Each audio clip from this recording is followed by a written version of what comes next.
자, 여러분 두 번째 파트. 이거는 여러분 자신감에 대한 얘기를 좀 해볼까요? 여기도 영어가 좀 있죠, 여러분?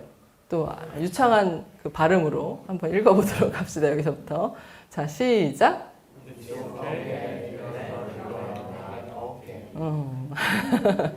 자, 무슨 소리예요? 무슨 의미죠? 너 괜찮지 않아도 괜찮아. 이렇게 얘기를 해주고 있어요. 그죠? 이게 책의 제목이에요, 여러분. 근데 딱 와서 너무 닿았어. 그래서 여러분한테 이 뒷파트랑 연결된 내용이라서 제목을 좀 이렇게 지어봤어요. 여러분, 대학 생활을 이제 대학에 들어왔는데 행복하게 하고 싶은가요? 그죠?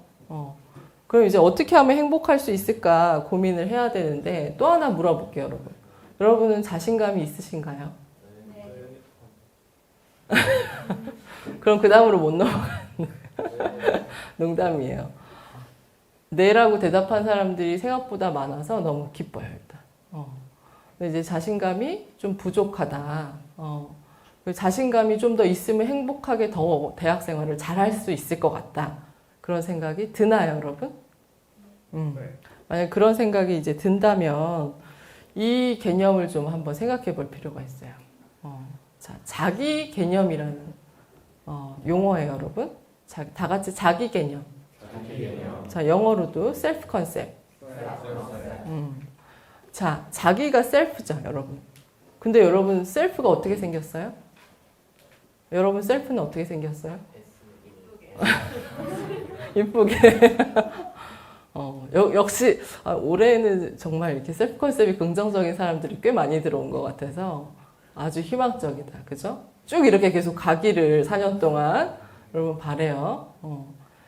자, 셀프 컨셉은 셀프는 사실 자기고 이게 사실 정신분석이나 이런 데서 여러분들이 좀 더 자세하게 개념에 대해서 배울 건데 사실은 셀프는 자기인데 자기가 뭐 어떻게 생긴 게 딱 규정되어 있지 않아요. 그죠? 자기가 있긴 있어. 여러분 다 하나하나 자기가 있는데 자기가 잡히지도 않고 누가 어떻게 생겼다고 말해주지도 않아요. 그죠? 근데 우리가 어떻게 자기를 느끼고 사냐 하면 주로 여기 있는 셀프 컨셉, 자기 개념으로 가져가고 살고 있어요. 즉 뭐냐? 내가 나를 어떻게 보고 있는가? 내가 자신에 대해서 어떤 신념을 가지고 있는가? 나는 나를 어떤 사람으로 규정하고 있는가? 그걸 안고 살아가고 있는 거예요, 여러분들이. 그죠? 그래서 이게 대인관계에도 영향을 굉장히 많이 미쳐요. 내가 나를 어떻게 바라보고 있는가를 가지고 다른 사람을 만나는 거죠. 또 여러 가지 이제 성취하는 데 있어서도 여러분들이 그거 가지고 목표를 세워서 나아가는 거죠.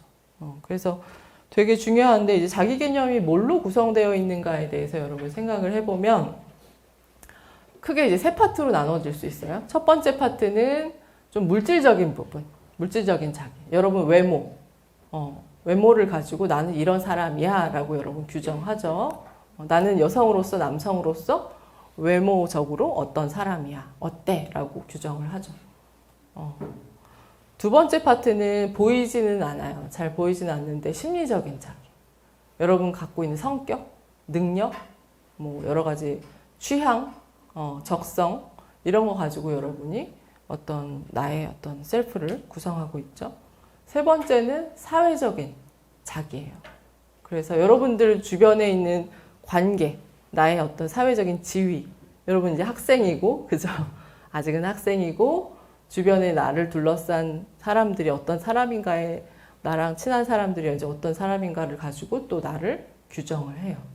그래서 크게 이제 세 파트로 나누어지는데 내가 어디에 집중하냐가 되게 중요해요. 이 세 파트 중에 내가 어디에 집중해서 나의 셀프 컨셉을 형성하고 있는가가 되게 중요해요. 일단 여러분 신체에 집중해서 나의 외모에 집중해서 그게 나한테 너무 중요하고 나를 규정하는데 너무 중요해 라고 생각을 하는데 그게 긍정적이면 다행인데 부정적이면 굉장히 좀 곤란해지는 거죠. 자신감이 없어지고 외모에 대해서. 그래서 이게 이제 되게 극도로 부정적으로 많이 갔을 경우에 아주 심각한 경우는 body dysmorphic disorder라는 신체 변형 장애까지도 사실은 가져올 수 있는 그런 위험이 있는 거죠. 자기 신체에 대해서 너무 의미 부여를 많이 했을 때. 싶어요. 여러분이 갖고 있는 되게 다양한 측면들이 있거든요. 신체적인 측면, 심리적인 측면, 여러 사회 관계적인 측면. 그거를 아마 이렇게 쓰라고 하면 한 100가지가 넘을 거예요. 근데 여러분이 100가지를 일단 쓸 수 있는지, 나의 다양한 측면을 볼 줄 아는지, 첫 번째 중요하고, 두 번째는 그런 다양한 측면의 어떤 그 좋은 측면과 그 부정적인 측면을 고르게 잘 볼 줄 아는지, 혹여 나의 어떤 다양한 측면을 볼 줄도 모르고 어떤 측면의 부정적인 데만 많이 집중해서 보진 않는지에 대해서 잘 생각해 볼 필요가 있어요. 그게 나의 셀프 컨셉을 형성하게 됩니다. 그게 자신감이 높고 낮고, 자존감이 높고 낮고를 또 결정하는 부분들이에요. 자, 그래서 이제 행복 얘기를 본격적으로 해보고 싶어요.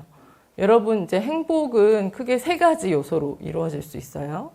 첫 번째는 즐거운 삶, 두 번째는 열정적인 삶, 세 번째는 의미 있는 삶.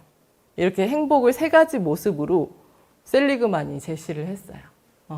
근데 이 행복을 이루는데 그 중간에 핵심에 뭐가 있냐 하면 내가 갖고 있는 강점을 잘 알고 인식하고 그걸 어떻게 잘 일상생활 속에서 활용하는가에 따라서 행복을 더 증진시킬 수도 있고 뭐 행복하지 못할 수도 있다. 이렇게 얘기를 하고 있죠. 그래서 벤자민 프랭클린이 뭐라고 그랬냐면 삶의 진정한 비극은 우리가 충분한 강점을 갖지 못한 데 있는 것이 아니라 이미 갖고 있는 강점을 충분히 활용하지 못하는 데 있다. 이미 여러분 갖고 있는 강점을 충분히 활용하지 못하는 데 있다. 이렇게 얘기를 했고, 아까 셀리그만 얘기했죠. 사진도 하나 제시를 했는데, 이분이 이제 사진을 특별히 이번에 제시한 이유는 이제 2000년대쯤에 한국이 아니죠. 미국 심리학회 장을 하신 분이에요. 그러면서 이분이 지금까지는 너무 부정적인 부분에 심리학이 집중했다. 이제는 좀 더 긍정적인 측면에도 많이 집중하고 연구하고 하자. 이제 이걸 제창을 하면서 긍정 심리학의 물결이 이제 막 이렇게 퍼진 거죠. 그래서 셀리그만 이분은 좀 여러분 기억해도 좋을 것 같아요.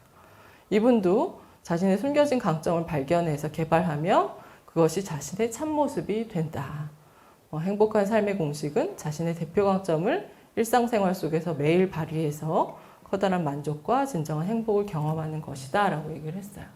그래서 이제 어떤 강점들이 있는지에 대해서 이제 우리가 알아야 되죠. 그래서 강점에 대해서 체계적으로 잘 정리를 하기 시작했어요. 그래서 여러분이 이제 1학년이라 아직 DSM은 잘 모를 텐데, DSM이라고 우리의 정신질환 있죠. 이런 것들을 체계적으로 분리해 놓은, 우리가 정신질환을 거의 한 300개 가지고 있어요. 그거를 쫙 이렇게 바이블로 정리를 해 놓은 책이 있어요. 그게 지금 5판까지 나왔어. 그렇다는 얘기는 지금까지 엄청 열심히 정리하고 개정하고 정리하고 개정하고 이걸 열심히 했다는 얘기죠.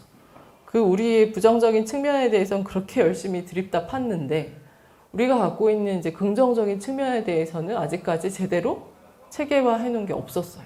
이제 그러다가 이 피터슨 셀리그만이 이런 비하 분류 체계를 만들었고, 이제 크게 이제 우리나라에도 성격 강점 검사라고 해서 사실 내가 이제 나온 학교에 지도 교수님하고 같이 우리 랩에서 이 강점 검사를 같이 개발하고 한국판으로 만들어 놓기도 했어요. 여러분이 이제 나중에 행복과 성장의 심리학이라는 수업을 들으면 강점 검사도 한번 해보고 내가 어떤 강점을 갖고 있는지 이런 것들도 한번 확인해 볼 수 있어요.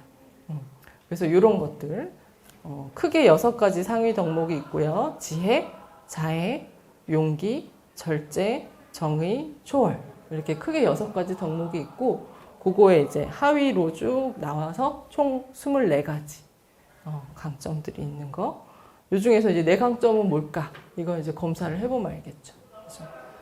그래서 이 시간이 굉장히 짧아서 여러분 뭐 다 소개는 못하고, 이제 뭐 다음 학기든 내년 2학기든 여러분 수강 신청에 성공을 해서 행복과 성장의 심리학이라는 수업에서 여러분 만나서 이런 내용들을 조금 더 자세하게 전달할 수 있으면 좋을 것 같아요.